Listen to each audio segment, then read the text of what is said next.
G'day guys and welcome back to Kaiser Games. You've got Chris here, and what we're looking at today is quite possibly the best sim race I have ever been involved in on Assetto Corsa Competizione. Started off pretty well with qualifying second, and then the guy that was on pole didn't make the start.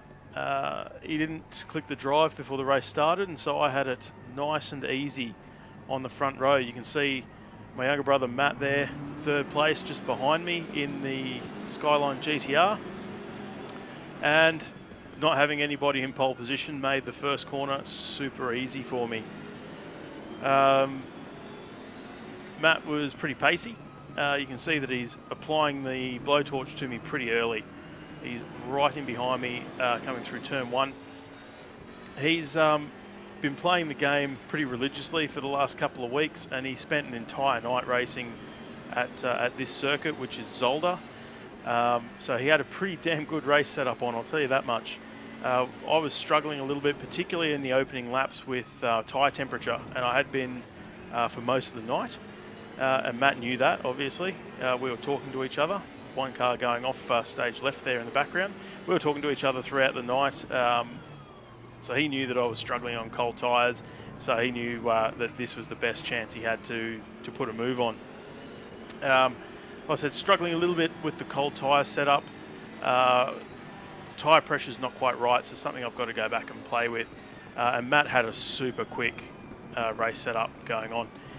We ended up having we originally had four pretty decent drivers up the front. Like I said, the guy that was on pole, he ended up starting from pit lane. So it was just the top three here, which is myself in number 61, Matt in the 16 Nissan GTR, and then a bloke by the name, I think it was Alex Young, in the, I think that was an Audi. Yeah, the Audi in third. He was pretty pacey as well, and he was getting stuck right into these battles. It was fantastic though, great racing. I made a mistake there. Matt stuck his nose up the inside. He was really applying the pressure to me in these opening couple of laps before the tyres stabilised. And of course Young there, fair into the back of me as well. He was hassling Matt. At this point of the race, I actually didn't mind having Youngie up the back there. I was I wouldn't say I was bottling Matt in, but I knew that while he was attacking Matt wasn't able to fully attack me. So I was like, come on, Youngie, get in there, show the nose a few times, make Matt make some mistakes. But as the race progressed, Matt and I just kind of slowly crept away from him. One of the really cool things about this race, having a couple of really high quality drivers up the front, was the feeling of mutual trust that was going on. In the races prior to this, I've been taken out by some fairly questionable moves. One at that hairpin right there, where a guy dive bombed me from a fair way back and collected me pretty badly. But knowing Matt as I do, he and I, we've known each other our whole lives. You know, we've raced together in go-karts in real life, and so we have a pretty good understanding of how see Matt there flashing the headlights at me as if that's going to distract me. We have a pretty good understanding of each other on the racetrack. So knowing that Matt wasn't going to just go absolutely, launching a dive bomb and sending it from 4 or 5 car lengths back, means that you can free up your driving style a little bit. And conversely, the other thing that we see here, Matt knew that I wasn't going to run him off the road if he pulled up beside me. In fact, for the majority of the race, I tried pretty hard not to go too defensive. We'll talk about that a little bit later in terms of defensive driving, but I really just tried to drive the car as precisely as possible, just hit all my apexes, and try and just make it as hard as possible for Matt to be able to get past me. The other cool thing that was really apparent through this entire race was the differences in our driving styles between Matt and myself, and the different philosophies that we've taken towards setting up the cars. Like I said, Matt spent a hell of a lot more time with this sim than I have in the recent past. He's developed a pretty good understanding of where the GTR is at, and I'm still in the learning phase with the big BMW. But we both have very, very separate driving styles. Matt likes to drive hard into the corner, so he likes to make the first 2 phases of the corner, so the braking zone and then the initial turn into the corner. He likes to drive very hard in that section, try and keep as much rolling speed across the apex of the corner, and then transfer that into the 4th and 5th phases, so the exit and then the acceleration down the straight. Whereas I'm a little bit more pull the car up in a straight line, turn in a bit later and try and make a late apex, square the corner off a little bit and really concentrate on the drive. And particularly in this race here, where I had a mighty GTR breathing down my neck, which are renowned for their straight line speed, it was super important to me that I was able to get the power down off the corner better than Matt could, just to give me that little bit of breathing space as I was going down the straights and towards the next braking zones. Matt's very strong under brakes, and obviously the GTR, it's not as pronounced in the sim as it is in real life, but the GTR does have a top speed advantage over most of the cars, particularly the BMW. The GTR does have a top end speed advantage, so being able to have that gap on the straight so that he wasn't right in my toe and right under the rear wing going into the braking zones was really, really important. And the setup philosophy that I had taken to the car really accentuated the mid-corner rotation and being able to get on the power nice and early. And you can actually see in a lot of the footage here that the initial jump off the corner is where I had my advantage. And that was partially due to the setup direction that I went to and my own driving style. And also because when you combine those 2 driving styles, I kind of balk Matt a little bit on the way into the corner because I'm braking a little bit harder, trying to be very, very precise on hitting the apex, getting the car rotated and then picking the power up, whereas Matt's more of a flow the car through the sectors of the corner.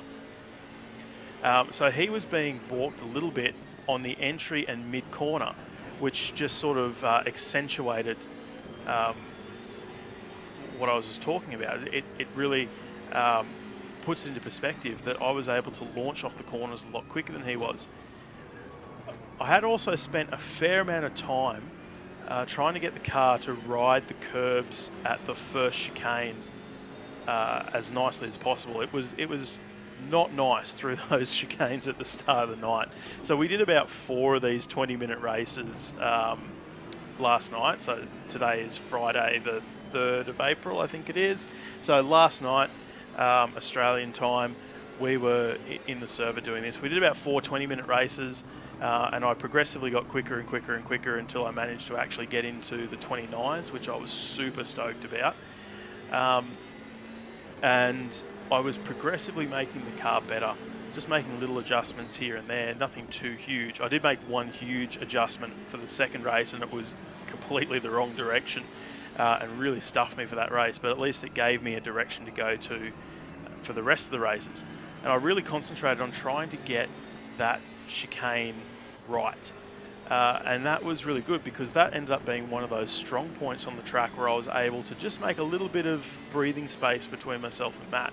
So as this chicane here coming up, really wanted to make sure that the car was stable going across these curves. Can't see it because the overlay is up the top, but coming off that corner pretty much every lap, I could have a look in the mirror and see Matt's car getting further and further away from me, just a little tiny bit, and that it gives you that little bit of confidence, particularly coming into this area where I wasn't quite as strong, just to have that little bit of extra space on him on the way through the corners.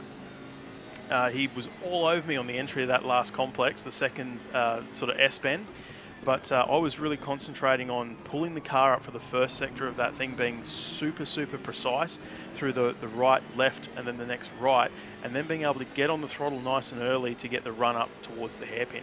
So the hairpin was going to be the other place where Matt was potentially going to have that advantage, and it's one of those very rare passing opportunities on this track.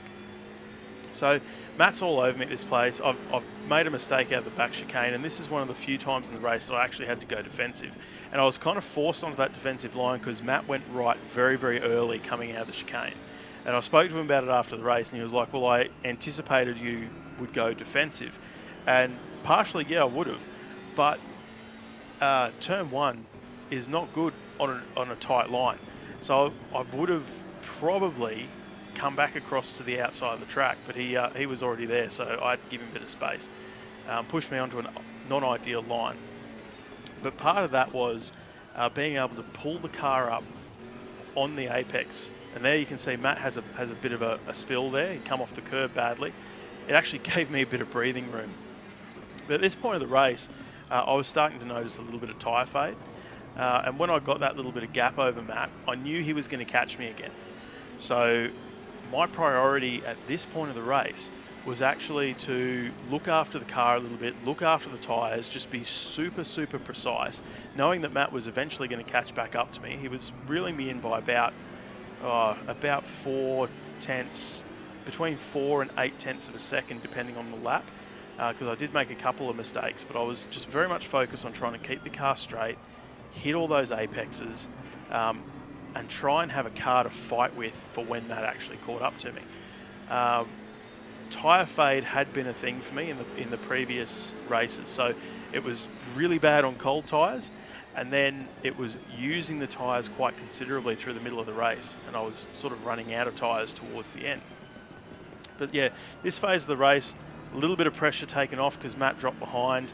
He made another little mistake through here, running a bit wide, and he had Youngie all over the back of him again. And that was really helpful for me because for a couple of laps, Youngie stuck with him and really harassed him. So he wasn't able to utilise the full speed of the GTR. And I was able to sort of settle into a rhythm. I was probably sacrificing a little bit too much lap speed, but at that point of the race, I wasn't too upset to bleed a couple of tenths of a second to make sure I was hitting the apexes, looking after the tyre as much as I could, and not making a stupid mistake, which I have a history of making when I'm a long way out in front. So it was just a case of, breathe, get ready, because Matt's coming back. He's always going to come back at me. And just try and be ready for when he actually got back. And I did make a couple little mistakes. And it is one of those things that when I make a mistake, I have a tendency of pushing a little bit harder in the next corner to try and make up for it. And then that leads to another little mistake and another little mistake, and it just becomes a compounding issue. And really, it doesn't reset for me until right there where I cross the control line. The split time on the dash goes back to 0.0, and it's kind of like a big reset, and I can concentrate on going on with the next lap. But while that split's reading plus 1.2 seconds or something, it's kind of like there's a little bit of pressure on me to try and not bleed too much time on that lap. And so you kind of push a little bit harder to try and make up for that mistake, and that's where I will make more mistakes throughout the lap. And so it's not unusual for me to make a mistake somewhere on the lap and for it to end up costing me nearly 2 seconds. And that did happen a couple of times during this phase of the race. One lap in particular where I made that mistake, and then I made a mistake in the next corner, and when I crossed the line it was 1.9 seconds for the split. For the most part I was pretty happy with being able to be consistent. It's just a mindset that I've got to get myself out of, that when you make that mistake, it's not a case of needing to sort of make up that time. You've kind of got to reset yourself and go again. And in sim racing, that's a bit of a difficult thing because you're sitting in your chair, on your own, in your own head. It's a lot like being back in the go-kart actually, because we didn't have radios in the go-karts when I was racing, and so you had to really coach yourself. But having been out of that for about 15 years, it's a skill that I'm trying to redevelop, where I can coach myself, because I don't have Robbie Starr in the ear like HRT used to for Mark Scaife reminding me to breathe when I've made a mistake. So yeah, I'm sort of sitting here at this point of the race and going, Matt's going to be back pretty soon. He did have a bit of pace on me. He was pulling me in by about half a second to 0.8 of a second every lap, which was a lot to do with his genuine car speed advantage. He did have a lot of car speed over me, but I was kind of quietly confident during this part of the race, because the first phase of the race, when Matt and I were battling, even though he was quicker than me and he was applying a hell of a lot of pressure, I had enough car pace to keep him at bay. So being faster than somebody is one thing, but being able to actually pass is another. If you consider that he's, say, 0.8 of a second quicker than me across a lap, and this track is, I want to say 16 or 17 corners long. When you break that down, you're talking about 0.003 of a second in every corner. And 0.003 of a second is not really enough in any one corner to make a passing move stick. So he's really relying on being able to pressure me into making a mistake big enough that he can actually capitalize on it. And as long as I was able to drive a consistent line and hit my apexes, it was highly likely that that mistake wasn't going to come. But you know, he's there applying that pressure. If I'd had to deal with that sort of pressure for the entire race, like if he hadn't had his little mistake here at the flip-flop, then it's quite possible that he would have eventually found a way past me. But having that break in the middle of the race, and you know, it was around about 6 minutes in the middle of the race where I had a clear rear view mirror and I could just concentrate on my own driving, get myself into a nice rhythm without somebody sticking up the inside of me. It was a little bit of a mental refresh as much as anything else. And so Matt did come back at me, as we can see on the screen there. He came at me with a vengeance. So, you know, and he basically immediately started showing the nose again and trying to force me into that mistake. And this is where having that 6 minutes of not having to overthink things was really, really helpful, because it kind of felt like my mind was refreshed and I was ready to ramp the concentration levels up again and keep him behind me. He's back into the headlights again, flashing me down the straight, trying to force that error that he needed, and it was just really good high pressure but very clean motor racing. And you know, he was almost showing the nose at every single corner. And Zolder's an interesting track in that there's not many passing opportunities. I think I spoke about it earlier on in this video, but there's not a lot of genuine passing opportunities on the track. A lot of the corners are either sort of double right-handers or double left-handers, or chicanes, which doesn't really lend itself to good overtaking. Realistically, from where I was sitting anyway, the main places that you were going to be able to affect a pass were turn 1, turn 2, and maybe a little bit of turn 3. You could possibly get a pass in, and up here coming into the hairpin. Obviously, any hairpin is a good passing opportunity. This one has a very short braking length though, so you need to make sure that you are right there to make a pass stick. And that was common across all of the corners on Zolder. There's not many places where you can just fire it in deep under brakes and make the pass stick. Even through turn 1, 2, and 3, the car on the outside can still manage to maintain their speed enough to stay in front. So it's one of those tracks where you really are relying on the car in front of you making a mistake so that you can get right up beside. You need to be door handle to door handle just about to affect a decent pass here.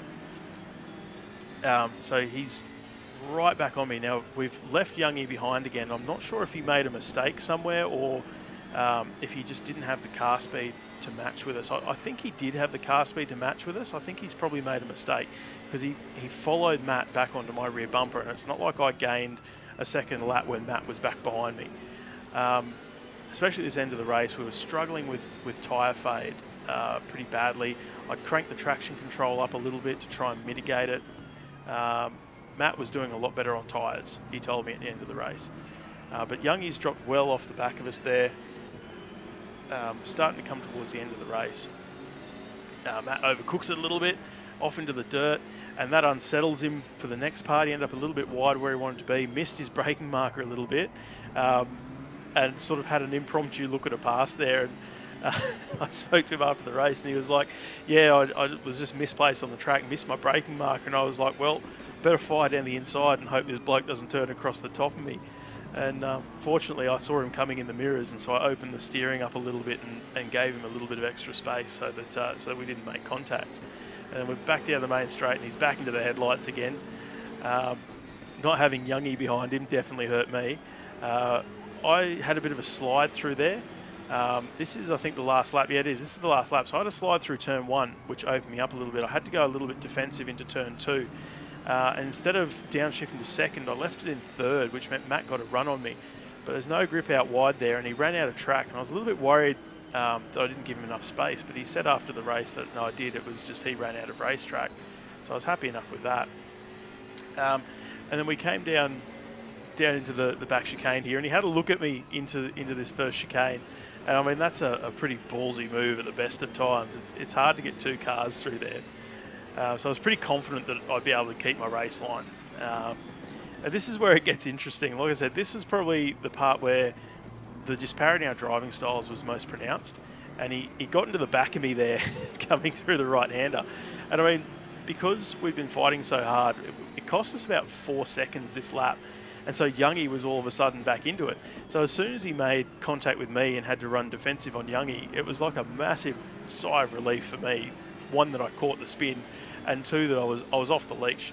You can see there I had just enough of a gap that there was no way Matt was going to be able to throw it down the inside into the last corner. Youngie has a look at Matt down the last corner as well, which just gave me that even more breathing room. And then I was able to just get on the gas out of the chicane and run it through to the line. Now I'm flashing the headlights because I'm happy. First win in Assetto Corsa Competizione. As you can see on the graphic there that just came up on the bottom right, 167 beats a minute. That was my heart rate monitor last night. 167 beats a minute sim racing at the end of that race. So that little red mark on the graph there was the end of this race. The amount of pressure that Matt was putting onto me actually did get the heart going. Sim racing is really good cardio, I'm finding out. And it's not as easy as it looks, especially when you're up the front. And I'll tell you what, I was sweating bullets. Like, I was pretty damp, pretty moist at the end of that race. So look, fantastic race. Thanks a lot to Matt and to Youngie for it. It was really fun. Really happy to get a race win in those circumstances where it wasn't easy whatsoever. Matt pushed me all the way, and Youngie was right there as well. So hey, thanks a lot for tuning in. That was my wrap up of my first win in Assetto Corsa Competizione. Hope you enjoyed it. Catch you later.